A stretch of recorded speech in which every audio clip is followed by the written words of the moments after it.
I never knew how far Karen would go until the night my internet went dead right in the middle of a storm and I stepped outside to find my cable sliced clean in half like someone used gardening shears.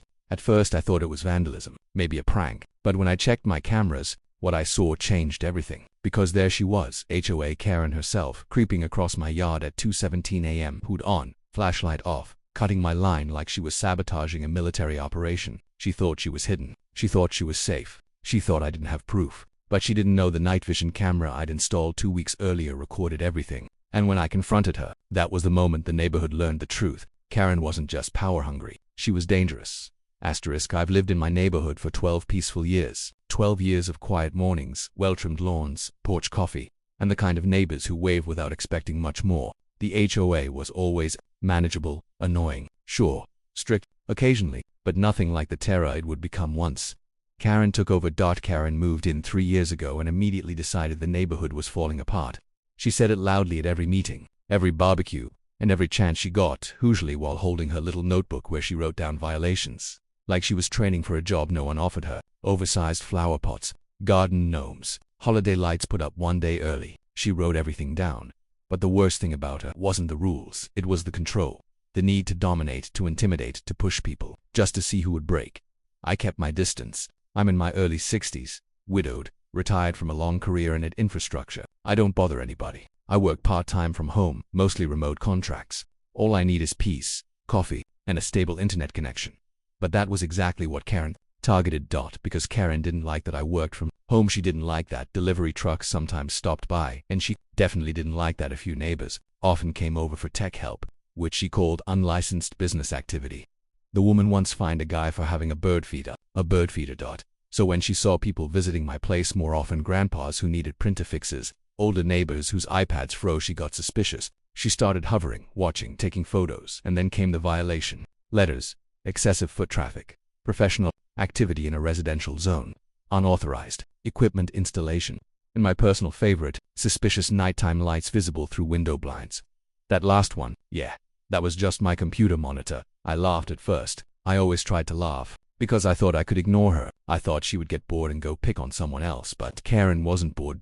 Karen was escalating. Everything boiled over on a Thursday night in early spring. Heavy rain hammered against the roof, the kind that sounds like 1,000 marbles hitting metal. Thunder rolled across the sky, and my internet connection began to flicker. Nothing unusual during a storm. But then it went dead. Completely, not slow, not lagggy. Dead. I reset the modem. Nothing. Rebooted everything. Nothing. Called the ISP. They told me the problem was specific to the line feeding into your house. Strange. I walked out into the storm, umbrella in hand, shivering as the cold wind hit my neck. The streetlights flickered. A branch creaked overhead. I stepped around the side of my house, phone flashlight guiding my way, until I reached the main utility box. And my heart dropped. The cable line wasn't snapped by wind. It was cleanly cut.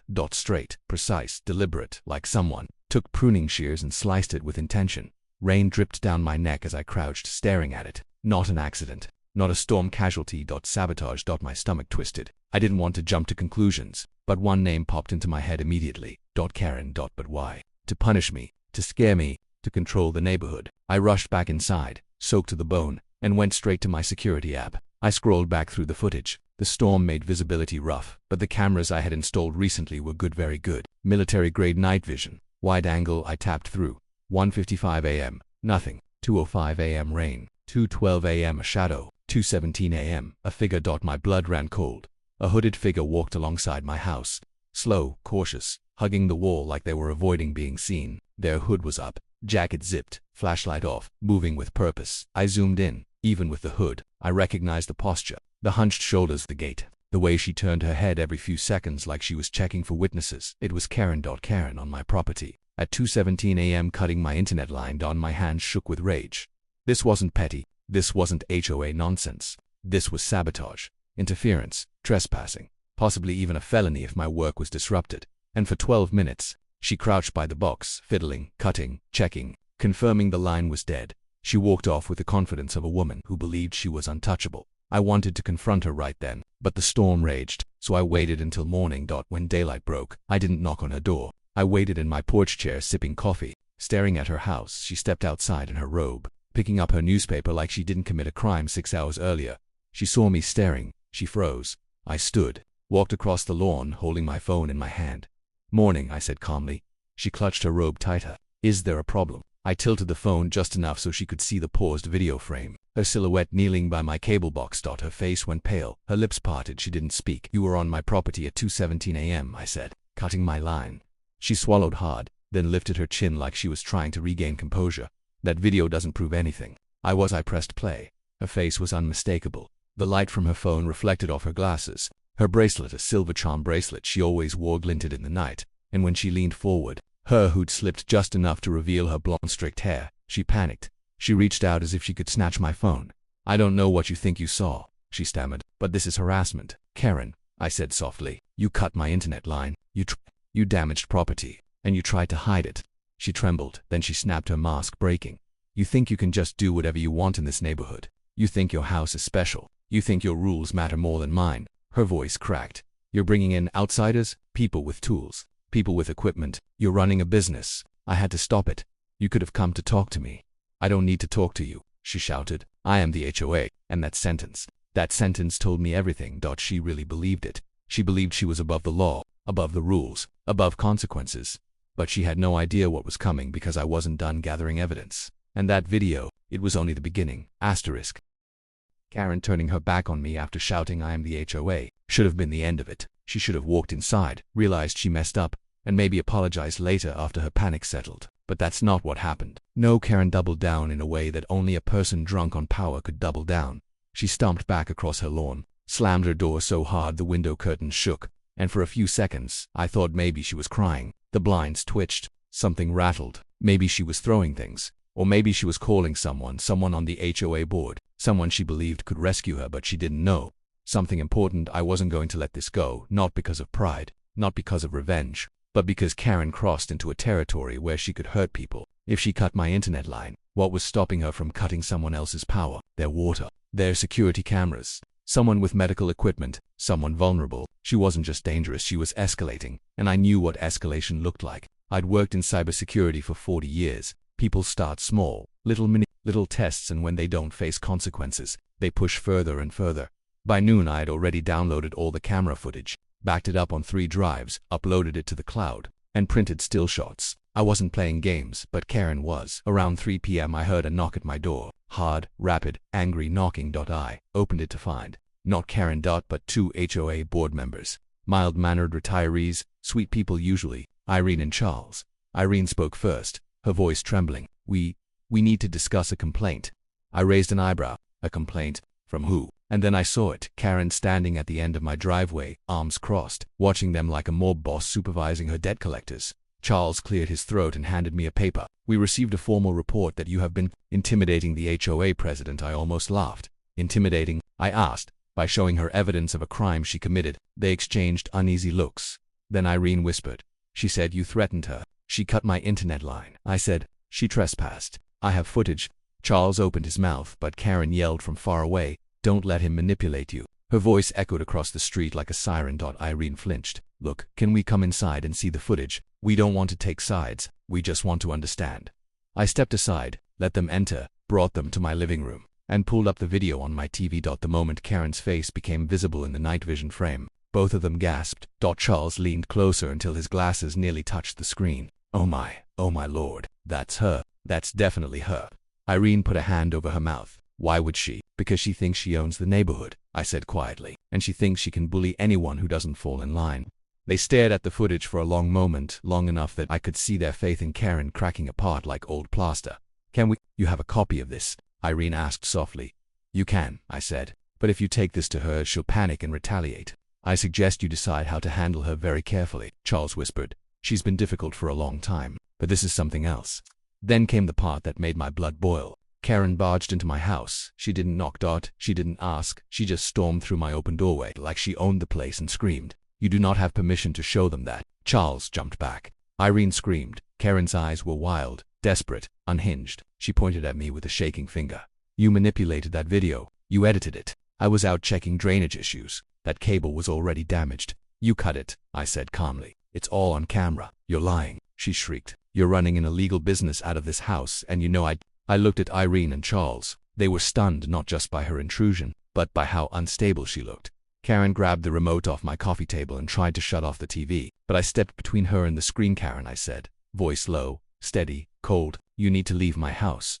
Now. She froze. That was the moment she realized what she had just done. Unauthorized entry, witnesses present, recorded by my FOIA camera. She backed up, chest heaving. You think you're smarter than me, but you're not. You're not winning this. I'll make sure of it. She stormed out, but not before shouting over her shoulder, I'm calling a special board meeting tonight. She slammed the door so hard a picture frame shook. Charles wiped his forehead. She's lost it. Irene nodded. We're so sorry. We didn't know she was like this. It's not your fault, I said, but she's going to make this worse before it gets better. And she did. At 7 p.m., I got the email, a mandatory HOA hearing, my name on the agenda, the accusation, harassment, and threatening behavior toward the HOA president. It was ridiculous, and it was exactly what she always did, attack first, frame herself as the victim, weaponize the rules. But what she didn't know was that the board had already seen the real evidence. I walked to the clubhouse early. The sky was dimming. Porch lights were coming on. A few neighbors stood outside whispering. The moment I stepped inside, conversations stopped. People looked between me and the front of the room where Karen sat high on the platform, chin raised proudly, acting like my fate was already sealed. Behind her were Irene and Charles, but this time, they weren't sitting beside her, they were sitting far away, exchanging nervous glances. Karen smirked at me as I sat down. You won't get away with this, she whispered. I leaned in slightly. Neither will you. Her smile faltered. The room filled slowly. Couples, older folks, families with teenagers. Some of them looked worried, others curious, others angry. Karen cleared her throat loudly and began, We are here tonight, she announced with fake authority, to address a serious threat to community harmony. A homeowner has been intimidating board members, harassing me personally, and creating instability. Neighbors murmured. She continued. As HOA president, I take the safety of our community extremely seriously, and this individual has shown clear hostility. I have evidence, I said calmly. Karen froze mid-sentence, jaw tight. A whisper rippled through the room. What evidence? Someone asked. Karen slammed her hand on the table. He is not allowed. I stood up, pulled the remote from my pocket, and connected my USB drive to the clubhouse. TV. Night vision footage appeared on the screen. Gasps exploded across the room. Karen cutting the line. Karen trespassing. Karen sneaking like a thief. Karen destroying property. There was no mistaking it. Someone shouted, Is that Karen? Another yelled, Oh my God. Someone else gasped, She could have electrocuted herself. Karen's face drained of color. She whispered, No, no, no. Turn that off. Turn it off. She lunged forward, but Charles stood up and blocked her. No, he said firmly. We are done covering for you. The room erupted into chaos. Neighbors yelling, gasping, pointing, whispering. Karen screamed, This meeting is adjourned. I'm still the HOA president. You have no right. But Charles raised his voice louder than I'd ever heard. You are hereby suspended pending investigation. Karen froze like someone turned her to stone. Irene added, And you are banned from entering private property until further notice. Karen looked around desperately searching for someone to defend her, but for the first time, no one did. Even the people who usually nodded along with her looked horrified. She stepped backward slowly, eyes wide, breath sharp. You think this is over? She whispered at me. You have no idea what you've started. Then she rushed out of the clubhouse, slamming the metal door so hard the whole room shook. But she wasn't done, not even close. And what she did next, no one saw coming. The clubhouse buzzed like a hornet's nest after Karen stormed out. People weren't whispering anymore. They were talking openly, loudly, angrily. For years, Karen had ruled the neighborhood with fear and petty punishments. But tonight the spell broke. Neighbors crowded around the screen replaying the footage, shaking their heads in disbelief. A few even apologized to me, people I barely knew, who had secretly suffered under Karen's constant intimidation, but never had the courage to speak up. Charles looked exhausted, shoulders sagging. Irene was near tears, holding her clipboard like it was a life preserver. I never imagined it was this bad. She whispered, She told us you were the problem. She said you were threatening her. I nodded. She's been weaponizing fear for a long time. Charles sighed. This is going to get worse before it gets better. Karen won't take this quietly. I knew he was right. I'd seen that look in her eyes, the look of someone cornered, desperate, losing control of the power she worshipped. She wasn't going to accept suspension. She wasn't going to calm down. She was going to escalate. But even I didn't know how far she'd go. When the meeting ended, people walked out in clusters, nervous and whispering about Karen's meltdown. Porch lights flickered on all up and down the street. Shadows stretched across lawns. A gentle breeze rustled the leaves. I walked home alone. The moment I stepped onto my porch, I felt something off, something in the air. A pressure, a weight. Not fear. Anticipation. I turned my key in the lock, stepped inside, and froze. My living room smelled like perfume. Karen's perfume, overly sweet, sharp, unmistakable. My heart thud. I scanned the room. Nothing seemed missing. Nothing was broken. Nothing was moved. But the smell. It was fresh. I walked to the back door. Locked. Checked the windows. Locked. Then, I looked at the doormat. It was slightly crooked. I crouched down slowly and lifted it. Underneath was a small, white folded note. I opened it. For words. You made a mistake. My stomach tightened. The handwriting was unmistakable. Sharp, angry strokes. Each letter slightly slanted, but that wasn't the worst part. In the corner of the note, faint but visible, were water spots, rainwater. Karen didn't slip the note earlier. She slipped it while I was at the meeting. She had entered my house again. This wasn't just HOA nonsense anymore.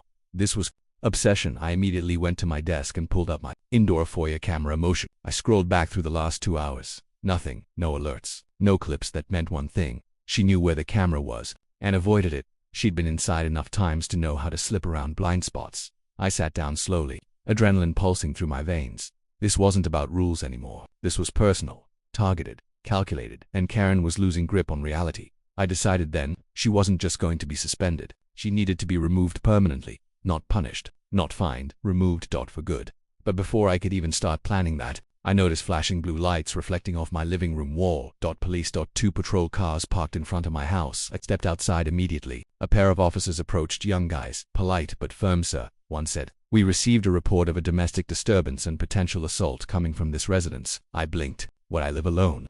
The officer flipped his notebook. The caller claimed you were threatening the HOA president, that she heard yelling and saw you behaving violently. A chill ran through me. Karen. She wasn't just retaliating. She was setting the stage for a full takedown. I took a steady breath. Officers, I have security footage that will answer your questions. They followed me inside. I pulled up the video of Karen entering my yard at 2:17 a.m. The officers watched silently, then exchanged looks. One muttered, "Oh man, this is bad." Yeah, the other said, "We know this woman. We've had issues." That told me everything I needed to know. She'd used them before. False reports, manipulation, drama, a pattern. The officer closed his notebook. "Look, she tried to weaponize us, and that's serious. We can file an incident report if you want." But then he leaned closer. "Between you and me, be careful. When someone like that starts spiraling, they usually don't stop until they hit bottom." I nodded grimly. After they left, I sat on my porch again, heart pounding. Then I saw her. Karen. Standing across the street behind her curtains, barely visible, just a silhouette. Watching. Motionless, like a predator. Studying prey. Her porch light flickered on. She stepped onto her driveway slowly, deliberately, and gave me a smile. Not a friendly smile, a chilling, cold, thin smile. And in her hand, she held that same notebook, the one she used to track violations. She flipped it open and wrote something down while staring at me. Then, still smiling, she mouthed, "I warned you." She walked back inside. I knew then that this wouldn't end with HOA meetings. This wouldn't end with suspensions. This wouldn't end with reason or compromise. Karen was unraveling, and the more she unraveled, the more dangerous she became. That night, I didn't sleep. Because at 3:12 a.m., my motion camera triggered again, and what I saw was worse than the first video. Much worse.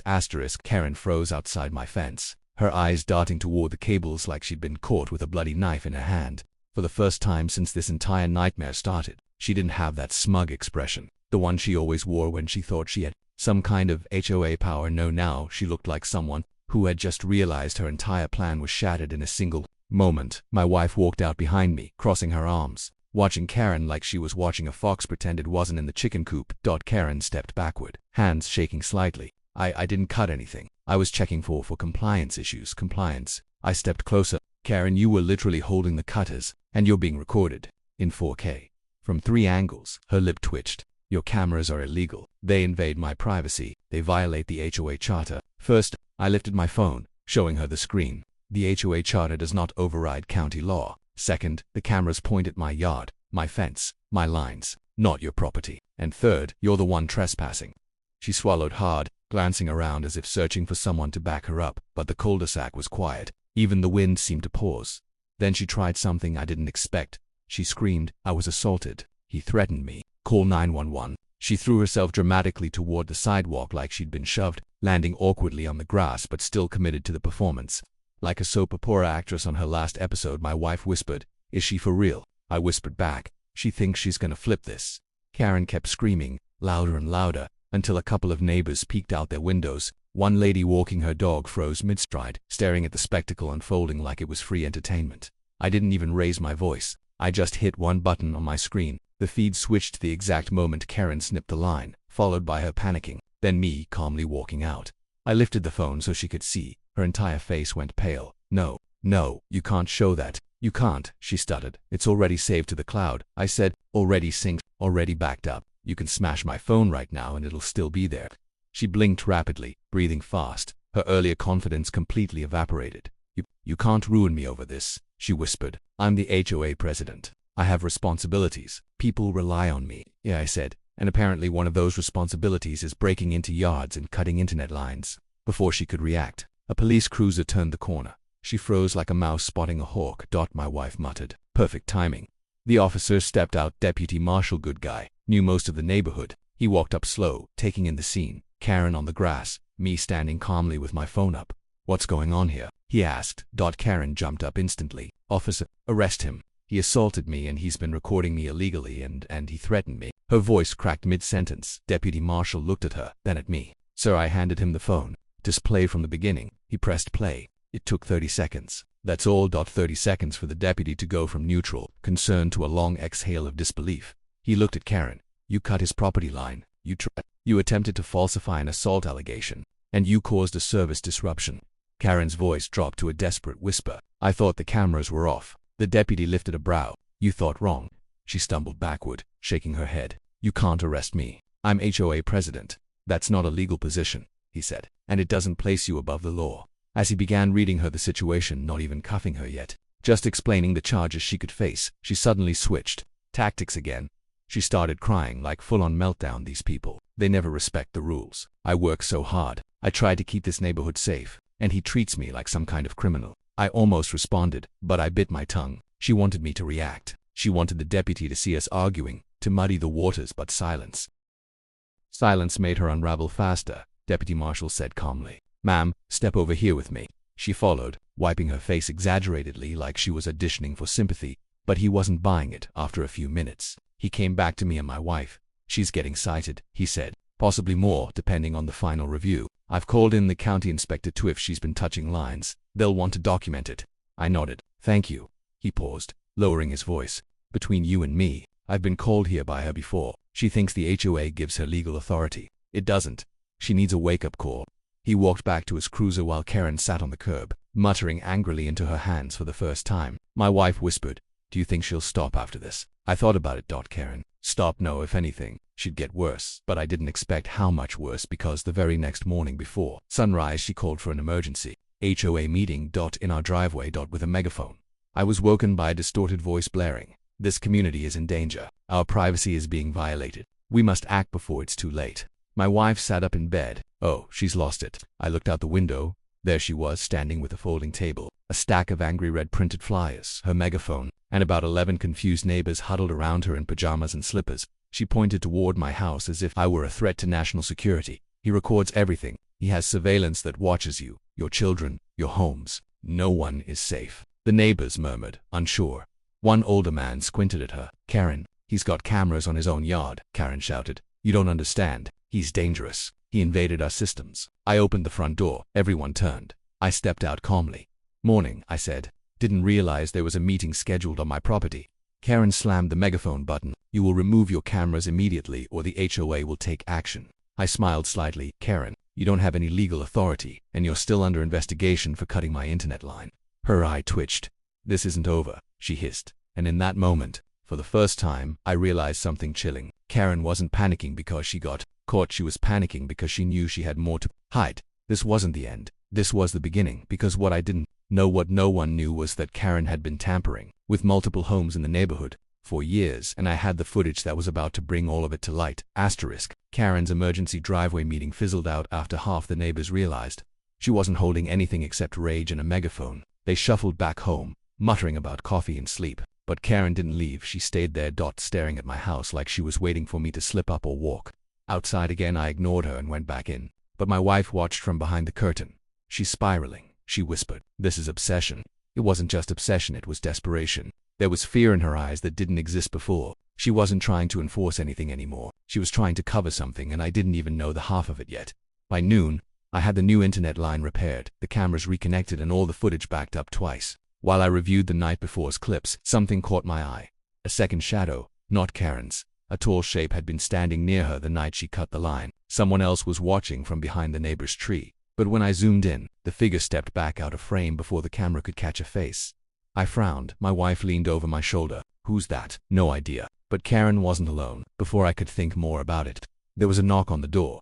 The county inspector. He'd come to assess the damage and write the report. Straightforward visit. But as he walked to the property lines, he paused near the back fence, his eyebrows lifted. Well, that's interesting. What? He pointed. This isn't the only cut. Someone's been messing with your lines for a while. See here, this insulation is old damage. It looks like it happened months ago. My stomach tightened. Karen had only cut the line recently, so who had been cutting it before? The inspector documented everything and left with a final warning. Keep your eyes open. Someone's targeting your property.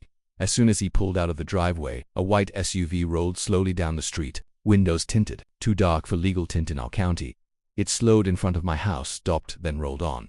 My wife stepped onto the porch. That the same SUV from last night's clip. I checked the footage again. My chest tightened. It was. Someone else had been involved. Long before Karen took the fall and whatever Karen was hiding. That SUV belonged to the person she was scared of. I didn't want to accuse her blindly, so I decided to do something I never thought I'd do. I asked Karen for a meeting. My wife nearly choked on her tea. You're meeting Karen? Alone? No, I said, grabbing my phone. Not alone, and not at my house. I messaged Karen through the HOA portal where everything is recorded and timestamped and requested a meeting at the local coffee shop. Her reply came instantly. Fine, but only in public. Which confirmed something. She was afraid of being seen with me in private because she wasn't scared of me. She was scared of whoever was watching her. At 3 p.m. I walked into the coffee shop. Karen was already there, jittering like she'd had too much caffeine or too little sleep. Her eyes darted to every corner like she was checking for threats. I sat across from her. Karen, I don't care about your title. I don't care about the drama. But I do care about someone cutting lines on my property before you showed up. Who else is involved? She flinched. I don't know what you're talking about. Karen, I said quietly. I saw the second shadow. I saw the SUV, and I know you're scared of them. Her breath hitched. For the first time since I'd known her, Karen didn't look angry. She looked trapped. You don't understand, she whispered. If I talk, I'm done. My family's done. The neighborhood, the bell over the coffee shop door, chimed. Karen went silent. A tall man in a gray jacket walked in. He glanced at us for just a second, then walked to the counter. But Karen was frozen, white as a ghost. He shouldn't be here, she whispered. Who is he? She shook her head violently. You need to leave now. Karen, go. Her eyes were begging, not angry, not manipulative. Begging. I left, but I didn't go far. I stepped around the corner of the building and watched through the window. Karen leaned forward across the table toward the man in the gray jacket. He sat, didn't smile, didn't blink, didn't even pretend to play nice. He said something. Karen nodded. Frantic, he said something else. Karen shook her head, terrified. Then he leaned back, slid a small object to her across the table, and walked out. Karen grabbed it with trembling fingers and shoved it into her purse like it was radioactive. I knew then, this wasn't HOA drama anymore. This was something deeper, something Karen had gotten herself into long before she started picking fights with neighbors. I went home and pulled the footage from the night of the incident again, focusing on the tree line, then enhancing the shadows. When the shape stepped forward, barely visible, I froze. The frame, height, build, silhouette. It matched the man in the coffee shop. But there was something else. He wasn't looking at Karen. He was looking at my house. Wife walked in, saw my face, and her smile faded. What's wrong? They weren't just watching Karen, I said quietly. They were watching us. It was no longer a problem I could solve by exposing Karen to the HOA, or reporting her to the police, or tightening my property lines. Someone else had stepped onto the board. Someone Karen feared. Someone who didn't care about the HOA, the rules, or the neighborhood. My wife whispered. What do we do? I looked out our window. The white SUV was back.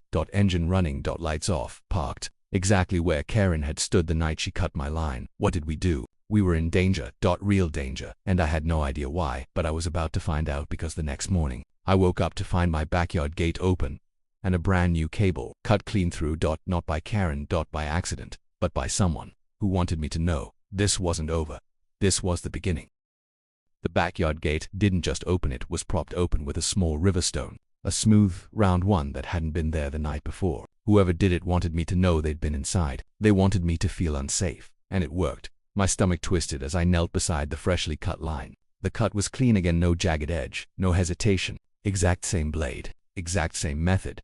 This wasn't vandalism, this was a message. My wife stood behind me, shivering though the morning air wasn't cold. They were inside, weren't they? I nodded. Double quotes. Do you think it was Karen? She whispered. No. Karen was many things: aggressive, petty, obsessed, but she wasn't stealthy, and she wasn't stupid enough to return while under investigation. Whoever did this was practiced.professional. I looked around the yard. Nothing stolen, nothing broken, no footprints in the soft dirt. They didn't come to take anything, they came to show they could. After repairing the line again, my third repairing a wine again, reviewed every single camera angle. Nothing, not a shadow, not a silhouette, like they knew exactly where the blind spots were, which terrified me more than anything. They studied my system. They studied me, my wife whispered. This is not HOA drama anymore. This is criminal. She was right, and I wasn't playing defense anymore. I needed answers, and the only person who had them was Karen. I refused to knock on her door. Last thing I needed was her screaming harassment through a window, so I went for the safest route, the HOA emergency hotline that it was supposed to ring all board members. It rang once, then clicked. Karen's voice came through, whispered so quietly I almost didn't hear it. Don't talk on this line. Why? They can listen. Who is they? Silence. Then, meet me in 10 minutes.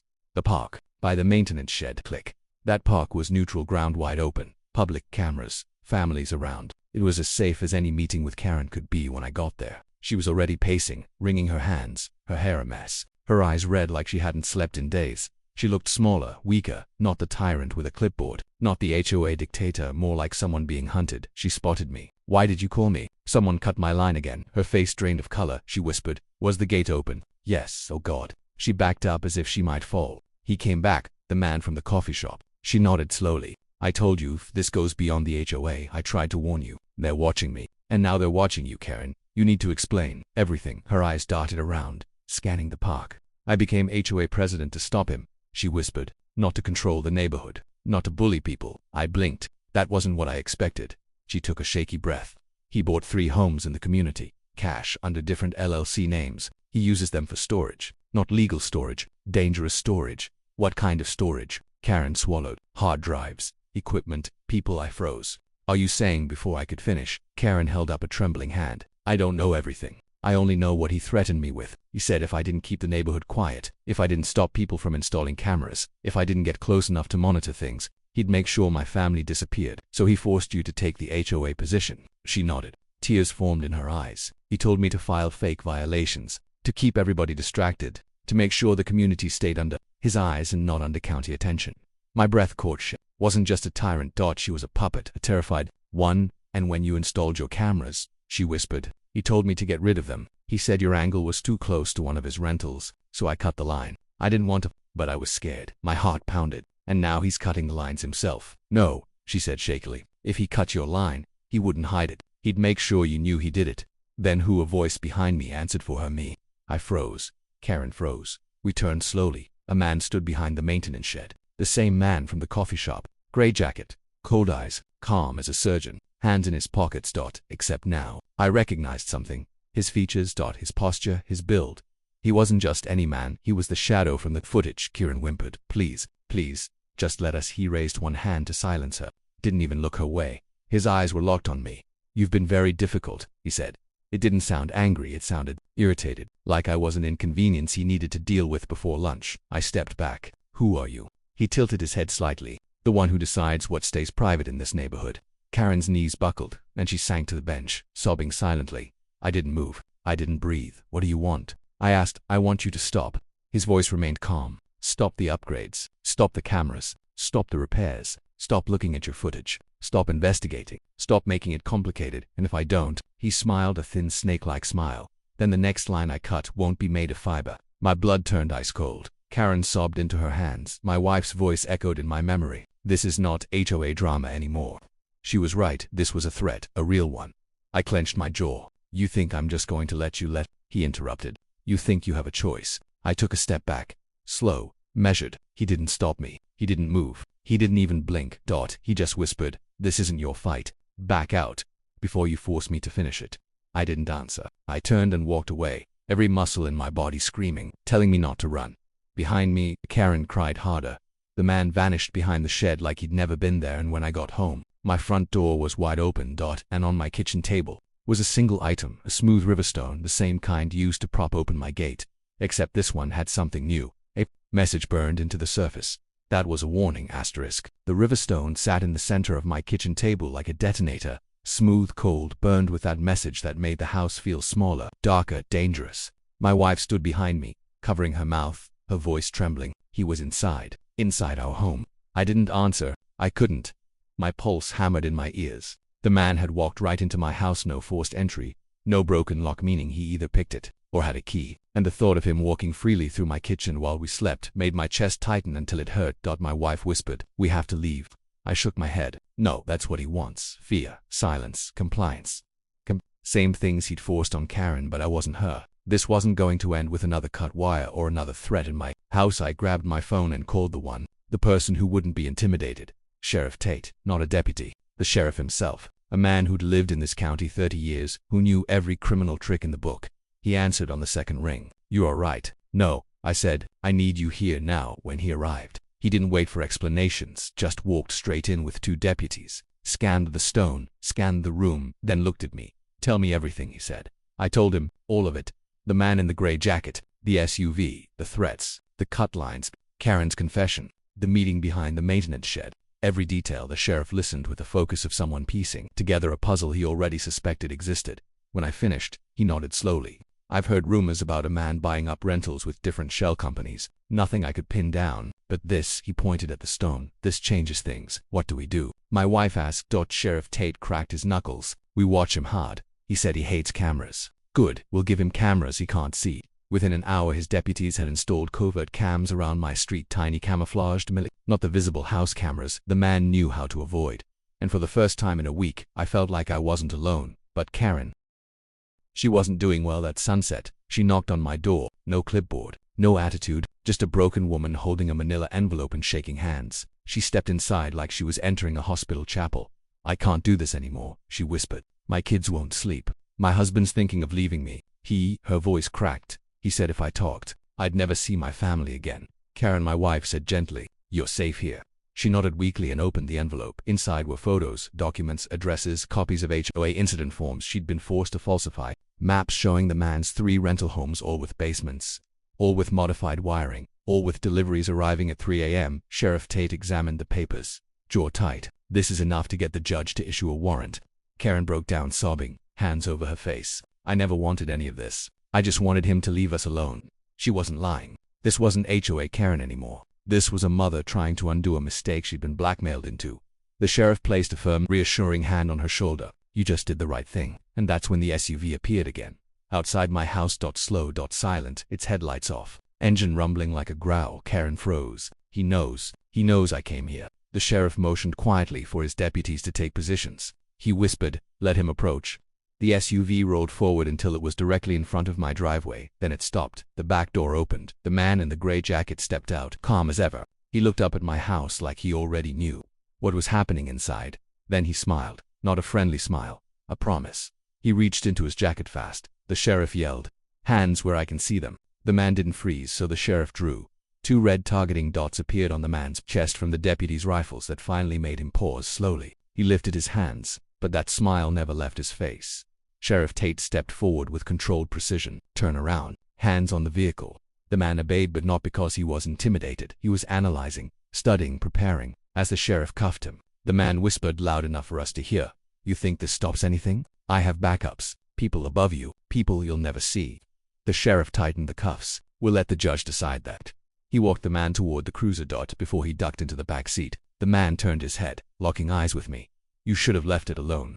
Then the door slammed shut. The moment it did, Karen collapsed into a chair, sobbing with relief. My wife wrapped her arms around her. "It's over, Karen, you're safe now." But the sheriff shook his head. "It's not over, not yet. This arrest will lead to more houses, more evidence. But for tonight," he exhaled, "you're all safe." The SUV was impounded. Karen was escorted home with protection. Deputies patrolled the street all night. And for the first time in days, I slept.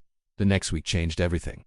A judge issued warrants for all 3 of the man's properties. Inside, investigators found stacks of encrypted hard drives, forged documents, illegal surveillance equipment, a hidden basement room in one home, evidence of blackmail, financial trails tying him to multiple communities. But the detail that shocked the entire county: he'd been installing hidden cameras in rental homes across 3 states. Karen had stumbled onto one years ago, and he used that to control her. The HOA chaos was just a cover. It took 12 days of legal battles, seizures, and interrogation before the sheriff finally came to my house with the news. "He's gone," the sheriff said. "Life sentence. No chance of release." My wife exhaled like she'd been holding her breath for a month. And Karen? I asked. She's stepping down, he said, and the community voted to dissolve the HOA entirely. I blinked. Dissolve? Completely? He grinned. Every last bylaw. When word spread, neighbors threw a barbecue in the cul-de-sac that night. No rules, no Karen yelling about grass length, no violation notices, just people. Finally breathing again. Karen showed up, her quiet, smaller, humbled butt when she walked up to us. She had tears in her eyes. I'm sorry, she whispered. For all of it. I nodded. You were trapped. I get it. She wiped her face. Thank you for not giving up. If you hadn't pushed, he would have kept going. He would have kept controlling us. That night, as I sat on my porch with my wife, the neighborhood glowing under peaceful porch lights, I finally felt the weight lift. At the cameras stayed up, not because of fear, because they were mine. My property. My right. No HOA to fight me, no man in a gray jacket lurking in shadows, just a quiet community. Finally free. And as the sun set behind the rooftops, I saw something that made me smile. A county crew removing the old HOA sign at the neighborhood entrance. A new sign went up in its place. Welcome to Ridgeview Estates. Now Ridgemanox HOA said nonsense. For the first time in a long time it felt like home, and this time, nobody would cut the line again.